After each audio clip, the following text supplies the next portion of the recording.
Hello mga ka-diet, good afternoon. So, mag-update ako about kahapon yung problema ko sa GCash ko na biglang nawala.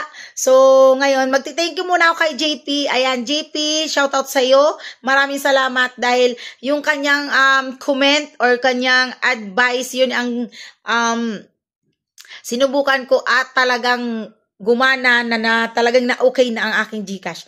So sa mga namomroblema, so ito na, gawin nyo na agad para hindi na kayo ma-stress. Kagaya sa akin, tingnan nyo, nakatulog na ako.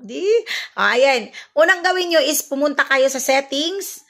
Yan, pumunta po kayo sa settings ng inyong mga cellphone at makikita nyo doon yung mga apps, 'di ba? Yung pumunta kayo doon sa GCash, yung apps. Doon, scroll nyo doon. Pag nakita nyo na yung GCash nyo, i-uninstall nyo po. Uninstall nyo po yung mga GCash nyo. Tapos, pagkatapos yung i-uninstall, punta po kayo ng Play Store. Play Store. Punta ka po kayo ng Play Store at, ayun, mag-download po ulit kayo ng GCash. Tapos, ayan, babalik kayo sa una. Magsisimula naman kayo sa una. Magsi-selfie kayo. I-verify po yung kanyong mga phone number. Magsi-selfie. Ayun nyo lang.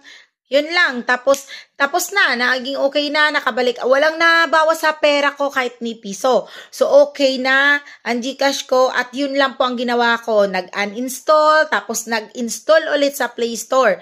Doon po kayo sa settings. Kasi kagaya sa akin, hindi talaga ako nakakapag-install ng bagong GCash. Kasi nga, hindi ko siya in-install sa settings. So, yun ang unang gagawin. Uninstall sa settings bago mag-install ng panibago para maging okay na yung mga GCash nyo. So, yun lang ang update ko.